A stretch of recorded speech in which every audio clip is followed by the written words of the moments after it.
Bonsoir chers amis qui êtes habitués à écouter nos vidéos et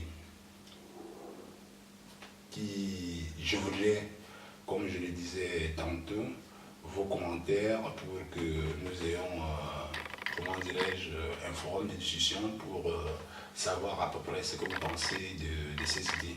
Aujourd'hui, je voudrais vous entretenir sur la situation qui s'est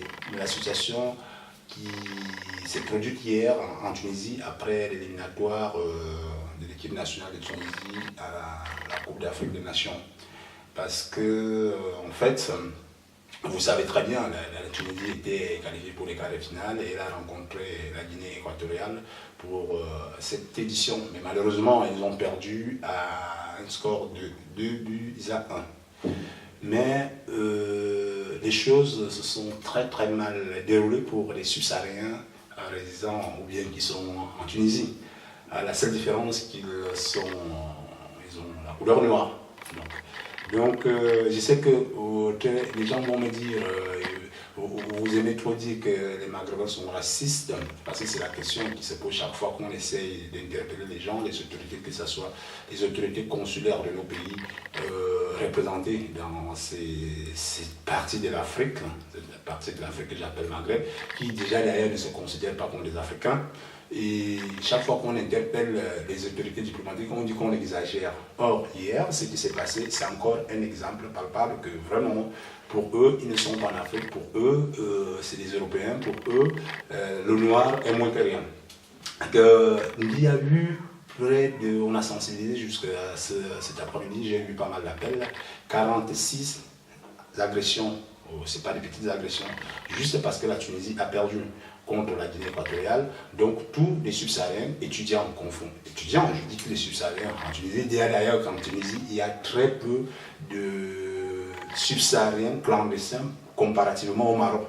Et quand on compare la Tunisie au Maroc, aujourd'hui le Maroc a des avancées. Je vais vous entretenir sur ça dans les prochaines vidéos, tant pour moi, pour parler de la régularisation des subsahariens au niveau du Maroc.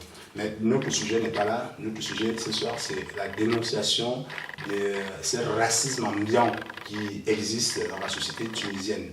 Même comme cette société elle-même, elle a des Noirs. La Tunisie, ils sont à 10% de Noirs tunisiens qui sont dans le pays et qui vivent le même racisme.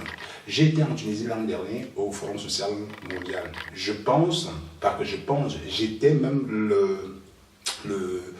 un membre permanent qui était payé, j'ai été payé pendant les 2 mois pour la coordination de certaines activités pour le FALDI qui est le Forum des associations de lutte démocratique d'immigration. En principe, ces associations, ce sont des associations maghrébines, où j'ai parlé avec force, j'ai dénoncé avec force tous ces racismes. Donc, les subsahariens sont victimes au niveau du Maghreb et en particulier en Tunisie. Il m'a semblé que pendant des séances préparatoires de ce Forum social mondial, il ressortait que ces recommandations devaient ressortir plus tard, c'est-à-dire à la déclaration finale. Mais malheureusement, à la déclaration finale, on n'a rien vu de pareil.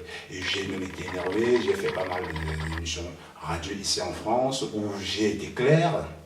Moi, j'ai eu l'impression dans ce Forum social mondial, celui de l'année passée, que les Maghrébins ont appelé les Européens pour leur parler de leurs problèmes. Parce que toutes les problématiques des pays subsahariens, ça a été balayé du doigt. Pourtant, voilà, un Forum social mondial, c'est un espace qui est donné à la société civile, c'est-à-dire des personnes qui n'ont pas de bouche pour parler et discuter de leurs problèmes.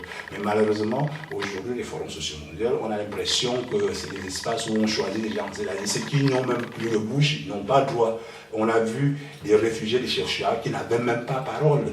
Tout le monde, ils étaient presque écartés au Forum social mondial, celui de l'année passée en Tunisie. Et raison de cette année, moi j'ai décidé de ne pas participer au Forum social mondial. Donc, après ce forum social, autant pour moi, je m'embrouille un peu, raison de plus, j'ai décidé de ne plus participer au prochain forum social mondial qui va se tenir dans les jours à venir en Tunisie. Je n'y vais pas. J'ai mes raisons à moi parce qu'en fait, ça ne sert à rien de jouer le rôle de bouche-trou. Moi, je ne suis pas un Africain aujourd'hui qui va jouer le rôle de bouche-trou. C'est-à-dire, soit on nous accepte avec nos recommandations, on essaye de parler de ce qui nous dérange, soit on nous laisse là où on est, on continue à militer avec ceux qui veulent nous entendre. Moi, je ne voudrais pas qu'aujourd'hui, quand on parle de la pauvreté africaine, des Maghrébins, des Tunisiens, tels qu'ils se présentent aujourd'hui, disent oui, nous sommes dans le même sac, alors que quand on arrive à une certaine échelle, ils disent que non, laissez-nous, c'est nous qui avons plus de problèmes que d'autres. Il n'y a aucun problème en Afrique aujourd'hui qui a plus de problèmes que d'autres. Mais il y a quand même des problèmes qui ont des tares. Moi, j'appelle ça des tares, parce que des comportements comme celui qui s'est passé hier, où c'est la Guinée équatoriale qui gagne la Tunisie, et du coup, ça devient un problème pour s'en prendre à tous les Noirs, à tous les étudiants. On a vu aujourd'hui des médias qui ont véhiculé des presses, je veux dire la presse locale tunisienne, qui ont donné des témoignages, des étudiants qui ont perdu